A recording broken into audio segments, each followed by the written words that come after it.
રાજકોટમાં ગેસના બાટલાની અછત અને ભાવ વધારાના કારણે સર્જાઈ કટોકટી। કાળા બજારમાં ગેસના બાટલાના ભાવ બમણા થયા। ગેસ ન મળતા અનેક ખાણીપીણીના ધંધાર્થીઓ પાયમાલ। આગામી દિવસોમાં ખાણીપીણીની વસ્તુઓના ભાવ વધવાની છે પૂરેપૂરી શક્યતા। રાજકોટમાં ગેસના અભાવે રેસ્ટોરન્ટમાં સગડી અને લાકડાનો કરાયો ઉપયોગ। રસોડામાં ધુમાડાની ગંધ આવતા ગ્રાહકો થયા નારાજ, તો કેટલીક વાનગીઓ બનાવવી અશક્ય બની। 5000થી વધુ લોકોની આજીવિકા ખતરામાં। અરવલ્લીના માલપુર પંથકમાં કુદરતી સંકેતોના આધારે ખેતીના શુકન જોવા મળ્યા। અણિયોર ગામે ખેડૂતોના ખેતરમાં ટીટોડીએ મૂક્યા 3 ઈંડા। ટીટોડીએ ખેતરમાં ઈંડા મૂકતા ખેડૂતોમાં ખુશીનો માહોલ। એશિયાના સૌથી મોટા ઊંઝા માર્કેટયાર્ડમાં જણસીઓની મબલક આવક। જીરાનું હબ ગણાતા ઊંઝામાં જીરાની રેકોર્ડ બ્રેક આવક। યાર્ડમાં જીરાની કુલ 65,000થી વધુ બોરીની નોંધાઈ આવક, તો 20,000 બોરી વરિયાળી વેચાણ માટે આવી। ઊંઝા માર્કેટયાર્ડમાં સોનાનો સૂરજ ઉગ્યો। માત્ર ગુજરાત જ નહીં, રાજસ્થાનના ખેડૂતો પણ માલ વેચવા ઊંઝા માર્કેટયાર્ડમાં ઉમટ્યા। જીરું, વરિયાળી અને ઈસબગુલની આવકથી માર્કેટયાર્ડ ઉભરાયું। ઊંઝા માર્કેટયાર્ડમાં ભાવની બોલબાલા। જીરાનો 20 કિલોનો ભાવ 3,800થી 4,400 વચ્ચે બોલાયો, જ્યારે વરિયાળીનો 20 કિલોનો ભાવ 1,800થી 7,500 સુધી રહ્યો। 2 દિવસ કમોસમી વરસાદની આગાહી। માવઠું અને ભારે પવન ભૂક્કા બોલાવશે। 40 કિલોમીટરની ઝડપે પવન ફૂંકાવશે। વીજળીના કડાકા ભડાકા સાથે મેઘરાજા ખાબકશે। 2 દિવસ માછીમારોને દરિયો ન ખેડવાની સૂચના। બનાસકાંઠા જિલ્લાના વાતાવરણમાં આવ્યો પલટો। વહેલી સવારથી જિલ્લામાં વાદળછાયું વાતાવરણ। ભર ઉનાળે વાદળછાયા વાતાવરણને લઈને ખેડૂતોમાં છવાયું ચિંતાનું મોજું। દિલ્હી એનસીઆરના વાતાવરણમાં આવ્યો પલટો। ઝરમર વરસાદથી દિલ્હી ભીંજાયું। વાતાવરણમાં પલટો આવતા દિલ્હીની હવામાં થયો સુધારો। વરસાદને પગલે પ્રદૂષણ ઘટ્યું। પ્રજાએ લીધો રાહતનો શ્વાસ। ચેન્નઈમાં ગાજવીજ સાથે વરસાદ વરસ્યો। શહેરના અનેક ભાગોમાં મેઘરાજાની પધરામણી થતા વાતાવરણમાં ફેલાઈ ઠંડક। કાળઝાળ ગરમી વચ્ચે વરસાદ ખાબકતા ચેન્નઈવાસીઓએ લીધો રાહતનો શ્વાસ। દક્ષિણ ભારતમાં મેઘતાંડવ। તમિલનાડુના થંગચિમડમમાં ભારે વરસાદને કારણે જળબંબાકારની સ્થિતિ। ભારે વરસાદથી નીચાણવાળા વિસ્તારોમાં પાણી ભરાયા। મુખ્ય માર્ગો પર પાણી ભરાતા વાહન વ્યવહારને અસર। રાજસ્થાનના બિકાનેરમાં વરસ્યો કમોસમી વરસાદ। કમોસમી વરસાદને લઈ વાહન વ્યવહાર ખોરવાયો। મુસાફરો ભારે હાલાકીમાં। પાણીના નિકાલ અને વીજળી પુનઃસ્થાપિત કરવા માટે પાલિકા અને વીજ વિભાગની કામગીરી શરૂ। રાજસ્થાનના જેસલમેરમાં મેઘતાંડવ। 50 કિલોમીટરની ઝડપે ફૂંકાયો પવન। તોફાની વરસાદથી રસ્તાઓ થયા જળબંબાકાર। અચાનક વરસાદથી બજારમાં પાણી ઘૂસ્યા। કાપણી કરેલો પાક પલળી જતા જગતનો તાત ચિંતિત।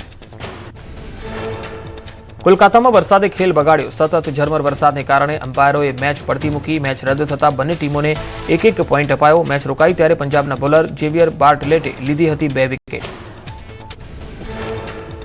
જમ્મુ કાશ્મીરના રાજૌરીમાં ભારે વરસાદ। રાજૌરીના દરહાલમાં ભૂસ્ખલનથી મકાન ધરાશાયી। કાદવનો કાટમાળ ઘરમાં ઘૂસ્યો। જીવ બચાવવા પરિવારને ભાગવું પડ્યું। ઉત્તર પ્રદેશમાં બુલંદ શહેરના શિકારપુરમાં કુદરતનો કહેર। ભારે પવન અને કરા સાથેના વરસાદે ખેડૂતોના મોં સુધી આવેલો કોળિયો છીનવ્યો। તૈયાર ઘઉંનો પાક જમીનદોસ્ત થયો। ખેડૂતોએ વળતરની કરી માંગ। અરવલ્લીના માલપુરના વાત્રક જળાશયમાંથી કેનાલોમાં છોડાયું પાણી। જમણા કાંઠાની કેનાલમાં 50 ક્યુસેક અને ડાબા કાંઠાની કેનાલમાં 70 ક્યુસેક છોડાયું પાણી। માલપુર, બાયડ અને ધનસુરા તાલુકાના 3,500થી વધુ ખેડૂતોને મળશે લાભ। 1,500 હેક્ટર જમીનને મળશે પિયતનો લાભ। મકાઈ, બાજરી અને જુવાર જેવા પાકોને મળશે જીવનદાન। 10 થી 12 એપ્રિલ સુધી પાણીનો રાઉન્ડ પૂરો કરાશે। ખેડૂતોમાં આનંદની લાગણી છવાઈ। સૌરાષ્ટ્રના સૌથી મોટા ગોંડલ માર્કેટયાર્ડમાં ઘઉંની ઐતિહાસિક આવક। યાર્ડમાં ઠેર ઠેર જોવા મળ્યા ઘઉંના ઢગલા। એક મણ દીઠ 450થી 750 સુધીના બોલાઈ રહ્યા છે ભાવ। ઐતિહાસિક આવક અને વ્યવસ્થાપનને ધ્યાનમાં રાખી ઘઉંની આવક પર લગાવી રોક। ચૂંટણી પહેલા ખુલી સુરત પાલિકાની પોલ। કાપોદ્રામાં મુખ્ય માર્ગ પર પડ્યો મોટો ભૂવો। અકસ્માતની ભીતિ વચ્ચે તંત્ર સામે સ્થાનિકોમાં રોષ। તાત્કાલિક સમારકામની સ્થાનિકોની માંગ। વર્ષોથી સરપંચ વિહોણું છે છોટાઉદેપુરના બોડેલીનું ઊંચા કલમ ગામ। સરપંચ ના હોવાના કારણે ગામ વિકાસથી વંચિત। પીવાનું પાણી, સિંચાઈનું પાણી, પાકા રસ્તા જેવી પ્રાથમિક સુવિધાઓ માટે લોકોને કરવો પડે છે સંઘર્ષ। વર્ષ 2013માં છોટાઉદેપુર જિલ્લાની રચના બાદ બોડેલી તાલુકામાં સમાવાયું ઊંચા કલમ ગામ। સીમાંકન બદલાતા ગામની પંચાયત બરખાસ્ત થઈ ગઈ। ત્યારથી આજ સુધી ગામને નથી મળી નવી પંચાયત।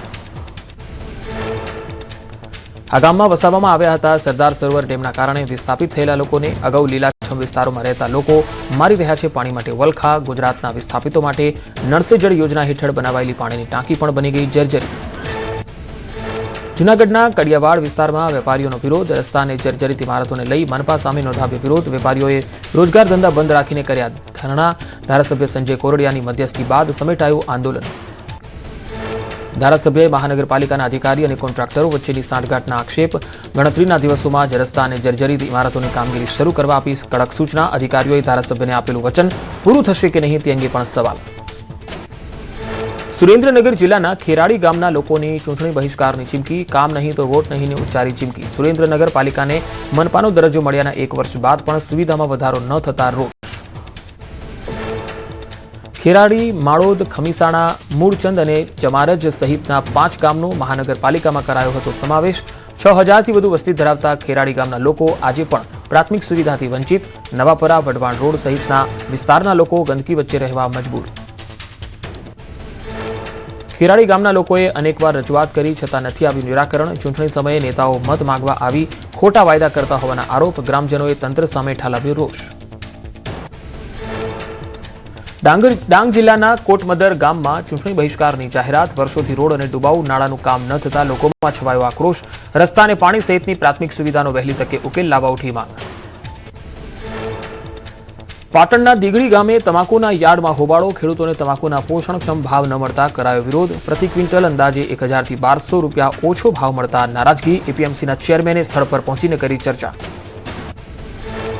થરાદના મોડલ હોસ્ટેલમાં વિદ્યાર્થીનીઓનો હલ્લાબોલ. ગૃહમાતા સામે દીકરીઓએ માંડ્યો મોરચો. હોસ્ટેલના ગેટ પર જ બેસી વિદ્યાર્થીનીઓએ જમાવ્યો અડીંગો. ગૃહમાતાની બદલી કરી ના બેનર સાથે ઉગ્ર વિરોધ કર્યો. ખડગેના વિવાદિત નિવેદન પર કેન્દ્રીય ગૃહમંત્રી અમિત શાહના પ્રહાર. કોંગ્રેસને દેશની જનતા સબક શીખવશે એવું પણ તેમણે કહ્યું. ગુજરાતે ગાંધીજી, સરદાર જેવા નેતા આપ્યા. કોંગ્રેસીઓને આવું બોલતા શરમ ન આવી. અમદાવાદમાં ચૂંટણી પ્રચારમાં ભૂષણ ભટ્ટનું નિવેદન. ખાડિયાને પાકિસ્તાન નહીં બનવા દેવાનું આપ્યું નિવેદન. ભલે અમે ઓછા થયા છીએ પણ ખાડિયામાં પગ પેસારો નહીં કરવા દઈએ. સુરતમાં વોર્ડ નંબર 5ના ભાજપના મધ્યસ્થ કાર્યાલયના ઉદઘાટનમાં કુમાર કાનાણીનું નિવેદન. આમ આદમી પાર્ટીએ ખોટી વાતો ફેલાવી પણ આપણે સાચી માહિતી લોકો સુધી ન પહોંચાડી શક્યા. પ્રચારમાં ખામી અંગે વિચારવાની કરી ટકોર. ઉજ્જૈનમાં ભક્તિ અને શ્રદ્ધાના અનોખા દ્રશ્ય. અમદાવાદના દાતાએ બાબા મહાકાલને 29 કિલો ચાંદીના ભવ્ય આભૂષણો અર્પણ કર્યા. મહેશભાઈ ઠાકોરે પરિવાર સાથે પૂજા અર્ચના કરી ચાંદીના આભૂષણો કર્યા ભેટ. મહાકુંભમાં ચર્ચામાં આવેલ અને આઈઆઈટી બાબાએ સંસાર માંડ્યો. હરિયાણાના અભયે બેંગલુરુની પ્રીતિકા સાથે કર્યા લગ્ન. બેંક કામકાજ માટે પત્ની સાથે વતન પહોંચતા ચાહકોનો જમાવડો. તેમની સાથે સેલ્ફી લેવા માટે ચાહકો ઉમટ્યા. મેરઠમાં નિવૃત્ત જજ પિતાએ દીકરીના છૂટાછેડા પર ઢોલ નગારા સાથે મનાવ્યો જશ્ન. અત્યાચારમાંથી મુક્ત થયેલી દીકરીનું ફુલાર પહેરાવી પિતાએ કર્યું ભવ્ય સ્વાગત. ટી શર્ટ પહેરી પરિવારે વહેંચી મીઠાઈ. ઉત્તર પ્રદેશના પ્રયાગરાજમાં રાંધણ ગેસનું સંકટ. ગેસના બાટલા મળવા મુશ્કેલ બનતા માટીના ચૂલાનો વધ્યો ક્રેઝ. પ્રયાગરાજમાં રસોઈ માટે માટીના ચૂલા તરફ વળ્યા લોકો. માંગમાં થયો જંગી વધારો. વડોદરા શહેરમાં હોટેલ અને રેસ્ટોરન્ટ ઉદ્યોગ પર સંકટ. કોમર્શિયલ ગેસની અછત વચ્ચે બેફામ ભાવ વધારાથી હાલાકી. એક તરફ ગેસ સિલિન્ડરના ભાવ આસમાને અને બીજી તરફ પીએનજી કનેક્શન મેળવવામાં વેપારીઓને મુશ્કેલી. વડોદરા શહેરના હોટલ, રેસ્ટોરન્ટ અને ધાબા ધારકો મુશ્કેલીમાં મુકાયા. ગેસની અછત હોવાથી અનેક રેસ્ટોરન્ટ બંધ થયાના લાગ્યા પોસ્ટર. સિલિન્ડરના ભાવ 2500ના સીધા 5000 થતા નાના વેપારીઓની વધી મુશ્કેલી. વડોદરા ગેસ લિમિટેડના અધિકારીએ પરિસ્થિતિની ગંભીરતા સ્વીકારી. વર્તમાન ઇન્ફ્રાસ્ટ્રક્ચર અને સ્ટાફની મર્યાદાઓનું બતાવ્યું કારણ. રોજના માત્ર 2 થી 3 કોમર્શિયલ પીએનજી કનેક્શન જ આપી શકાય તેવી વ્યવસ્થા હોવાનો દાવો. કોમર્શિયલ પીએનજી કનેક્શન માટે 100 થી વધુ વેપારીઓએ ભરી ડિપોઝિટ. અન્ય 100 થી વધુ વેપારીઓ વેઇટિંગ લિસ્ટમાં. પીએનજી માટે વેપારીએ આજે કરેલી અરજી પર મહિના અથવા વર્ષ પછી પણ કનેક્શન મળે તેવી સ્થિતિ.